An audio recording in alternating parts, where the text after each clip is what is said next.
A criminal mastermind. Almost 2 years have passed since that terrible day. I never wanted to speak about it again, but I feel it is my responsibility to describe the events leading up to it.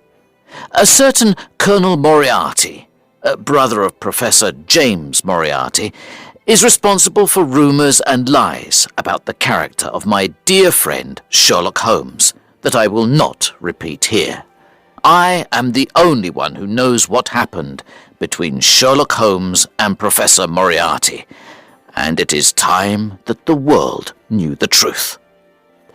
I still visited 221B Baker Street from time to time when Holmes wanted a companion to help him with his investigations, but not as often as before. In the final year of my visits, Holmes spent more and more time alone.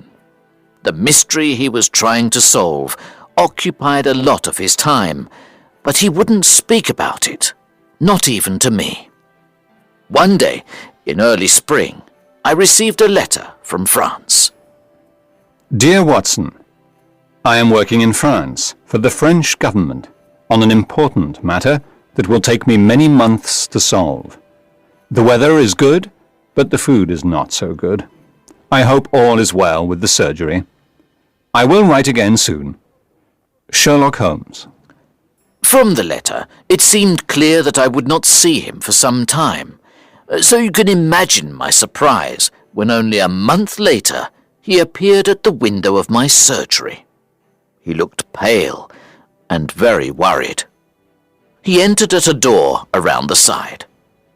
I know what you're thinking, he said before I could speak. I look terrible. I watched as Holmes went around the room making sure all the windows were locked. He closed the blinds. Holmes, what's the matter? I asked. Air guns, he replied. Air guns? I think you know me by now, he continued. I am not a nervous man, but there's a difference between stupidity and courage. And when someone is trying to kill me, I don't want them to have a clear shot through your windows. Do you have anything to drink? I gave him a glass of water. He checked the windows again. I'm sorry for coming here so late. I won't stay long. I think it's best if I leave over the wall at the back, he said. Holmes, please explain what all this is about. He said nothing. I looked at his hand. It was bleeding. I offered him something to clean it with. Holmes, this isn't a little fight. Look at your hand. Are you alone here in the surgery? He asked. Yes, I am now. There is another doctor who helps me during the week. Maybe he can help while you're away. I want you to come with me on a trip to Europe. I'm not sure of the exact location. We can decide when we get there. Holmes's behaviour was very strange. He never went on holiday. He certainly didn't go on trips for no reason. He saw the worried look in my eyes. There's only one person I can trust with this information, Watson, and that's you. For the first time in my life, he said, I have finally met my equal. His name is known to every criminal in London, but ask anyone in the street, and they'll say they've never heard of him. Professor Moriarty. The man is a genius. He's a criminal mastermind. Moriarty? A mastermind? You see? He laughed. No one knows the real Moriarty, but I do. The man is responsible for half the crimes in London. I could continue working for the French government. It's a nice life. It's well paid. But I cannot rest until Moriarty is in prison. Half the crimes in London? I repeated. But if you really believe this, why haven't you asked Scotland Yard to arrest him?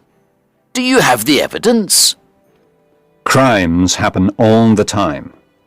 The criminal is caught. Sometimes they go to prison, then someone pays money and they go free. Sometimes they are never found. The important thing is that the man who controls everything is never caught. No one must ever suspect him. But what does he do? Everything and nothing. He is a well-educated university professor and one of the greatest mathematicians in Europe. At the age of 21, he wrote a thesis that was read all over the world.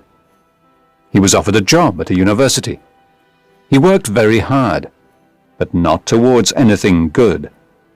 He moved to London, where he has chosen to use his extraordinary brain for a life of crime. No one knows the criminal world better than I do. For years, I have known that there is someone else behind the crimes I investigate. He is like a spider that sits in the center of a very large web. He plans, he sits, and he waits. He makes the threads, and I follow them. In 3 days' time, with my information, they could arrest Moriarty and all his men. But if I take one step in the wrong direction, then all my work counts for nothing. I was sitting in my chair, thinking about a case this morning, when a man walked into my room. I knew him immediately. His forehead was high, his skin was pale, and his shoulders were round from the time spent in his study. His eyes were so dark, I couldn't read the slightest emotion in them. He observed me with simple curiosity, as his head moved from side to side, like a snake. "You're not as intelligent as I thought," he said. "Don't you know it's dangerous to keep a loaded gun in your pocket?" I took out the gun that was in my pocket and put it on the table, but I kept my fingers close to it. "You know who I am," he hissed softly. "If you have something to tell me, Professor Moriarty, I am free for around 5 minutes," I replied. A narrow escape. Holmes moved around the room restlessly. "And what happened next?" I asked. Moriarty asked me if I would continue with my investigations. I told him he already knew the answer. "Then you know mine," he replied. He put his hand in his pocket. I placed my fingers on the gun on the table, but instead of a gun, he took out a notebook and read aloud. "On the 4th of January, you passed me in the street. On the 23rd of January, you were in my way. In the middle of February, you were causing me problems. By the end of March, I had to change my plans. Now I find, a month later, that you are trying to take my freedom from me. We both know that this cannot continue." "You're right," I said. "It won't continue. Give me 3 more days, and it will end." "You're an interesting opponent, Holmes. I don't know what I'd do without you. I'd be quite bored. You're smiling, but I'm telling you the truth. This little game you are playing is too dangerous," he continued. "I'm not afraid of danger.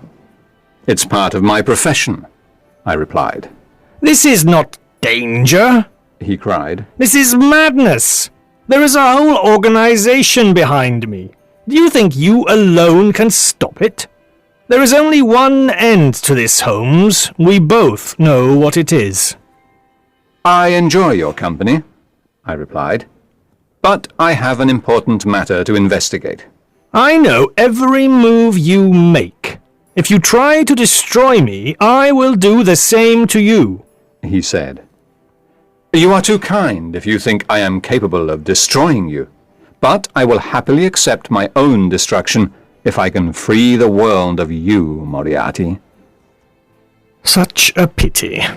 he said as he went out of the door. But you leave me with no choice. Moriarty is a man of his word, and he doesn't waste time.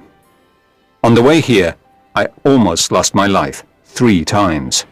First, a carriage with 2 horses came towards me at full speed. Fortunately, I jumped from the road just in time. Then, as I was walking around the corner, a stone fell from the top of the town hall. It missed me by the smallest amount. Finally, on the road to your house, a man attacked me. I hit him hard, and he fell over. I was amazed at the way my friend spoke of these events. He was lucky to be alive, and yet he told his story so calmly. You can understand now, Watson, why I shouldn't leave by the front door. He continued. Holmes, you can't go home. You must stay here. Holmes would not listen. He left, as planned, over the back wall, but only after we had made arrangements for the next day. I'll see you tomorrow morning, he said. Take this note. Follow these instructions carefully. Do exactly what it says. Destroy it afterwards. Where will I meet you? I asked. I'll see you on the train. The 3rd carriage from the front is reserved. The next day, I followed Holmes's instructions. I did not take the first cab that arrived outside my door, or the second. I took the 3rd. I gave the cab driver an address to take my luggage to. I got out early, 10 minutes away from the station. I ran around the corner where a horse and carriage was waiting. He didn't ask for my destination. He took me directly to the station. When I arrived, I was just in time for the express train that connects with the ferry to France. I ran as fast as I could, and I saw a porter taking my luggage to a carriage. There was a reserved sign on the window, and I got in. There was a man in the carriage, but it wasn't Holmes. It was a priest. I was confused. Holmes said the carriage was only reserved for us. I sat down, and the train left the station. Where was Holmes? After last night's events, I was very worried for my friend's safety. Then the priest spoke. It's good manners to say, "Good morning, Watson." Within moments, I realized that Holmes, disguised as a priest, was sitting before me in the carriage. We must be careful. There's Moriarty now, he added. I looked out of the window and saw a man running towards the train, shouting angrily at the guard.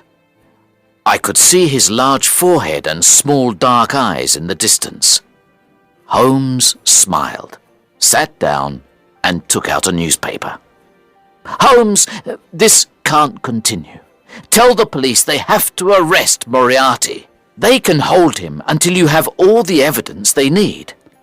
No, replied Holmes. There are too many fish in this net, and I intend to catch them all. Now, we must plan what to do next. Moriarty will soon catch the train. How? I asked. This is the express train. There aren't any faster trains. Think, Watson, sighed Holmes. Moriarty is as intelligent as I am. Imagine I'm Moriarty. What would I do? You could hire a private train. Precisely. 55 minutes later, the train stopped at a station. Quick, said Holmes. We're getting off here. What about our bags? I asked. They'll arrive in Paris, where one of Moriarty's men will wait for us to come and collect them. We won't be there, of course, because we're getting a ferry to Belgium. We'll buy new bags and new clothes on the way. We jumped off the train. Holmes pulled me to the ground and we hid behind some bags on the platform. I watched as the train left and our own luggage disappeared. At that same moment, another train passed by on another platform, going at full speed.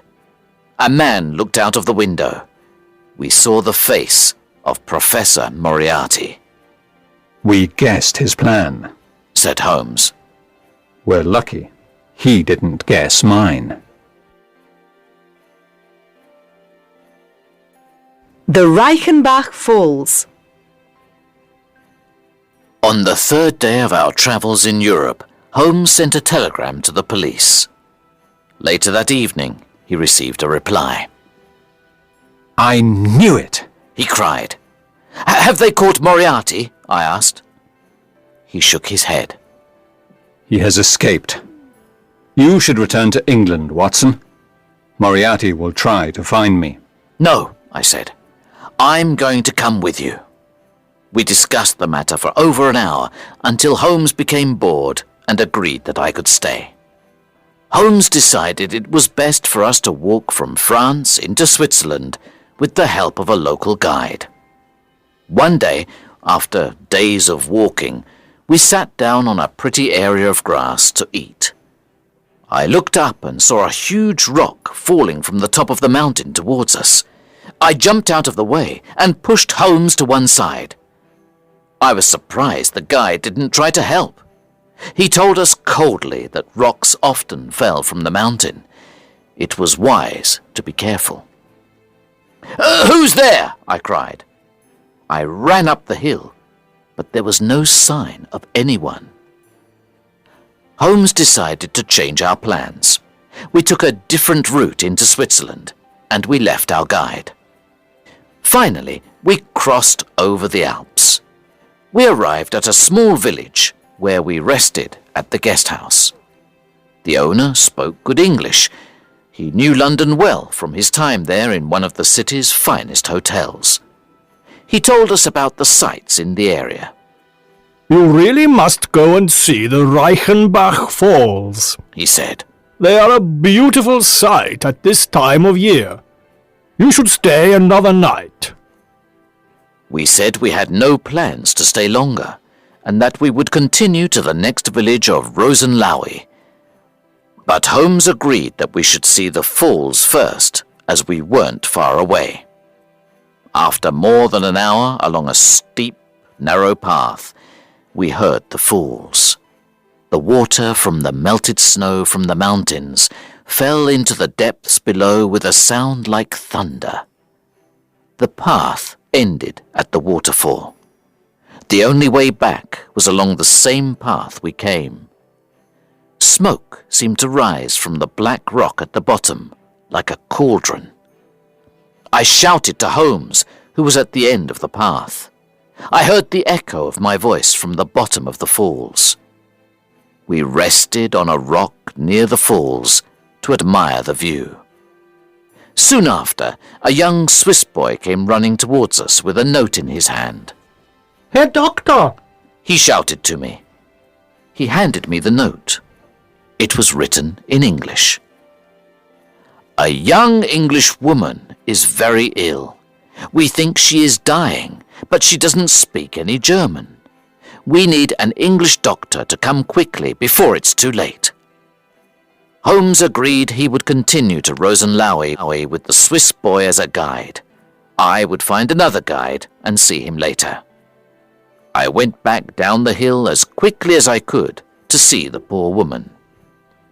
Where's the patient? I asked. I hope she's not worse. What do you mean? The guest house owner asked. I handed him the note written on hotel paper. Didn't you write this? I asked. No, he said. This is very strange. Can you remember anyone asking you for paper? Not long before you left, a well-educated Englishman came here. I didn't wait to hear any more because I knew the rest. When I was coming down the path to the hotel, I remembered seeing a man on the other side of the hill walking up towards the falls. He was tall and thin, and I ran back up the path, but it took longer to go up than to come down. When I arrived, Holmes wasn't there. My worst fear was true. There wasn't a sick English lady. It was all a lie, so that I would leave Holmes. I tried to think what Holmes would do. It didn't take long to find out what happened. The sight of Holmes's walking stick against a rock nearby told me that his journey went no further than the end of the path by the waterfall. There were no footprints returning back towards the path. I could see the torn roots of plants, and finally the mark of a long fingernail in the ground at the edge of the falls. I looked over into the black water beneath and shouted as loudly as I could, "Holmes! Sherlock Holmes! Sherlock Holmes!" came the echo of my own voice. I shouted again, but it was no good. In that cauldron was one of the world's most dangerous criminals, and in my stomach I knew my friend and one of the world's greatest detectives was with him until the end. Then, on the rock next to the walking stick, I saw a small silver case. I picked it up. There was a note inside. It read, I am grateful to Professor Moriarty for giving me this opportunity to write to you. Now I will finally defeat one of the world's greatest criminals. Tell everyone the news. The police have all the information they need. I have left a file with my brother, Mycroft. I am sorry, Watson, because I know this will be particularly difficult for you, my dear friend. But my disappearance from this world is the price I must pay. Yours truly, Sherlock Holmes.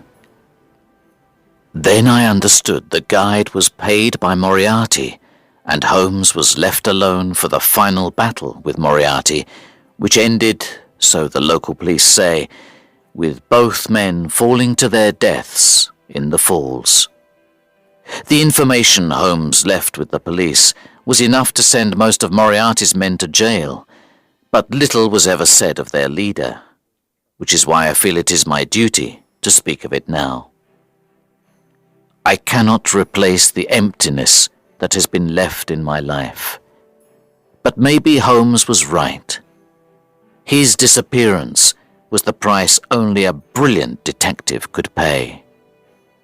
Sherlock Holmes was, and always will be, the best and wisest man that I have ever known. Please don't forget to subscribe my channel. Learn English by storytelling. If you want to improve your English skills,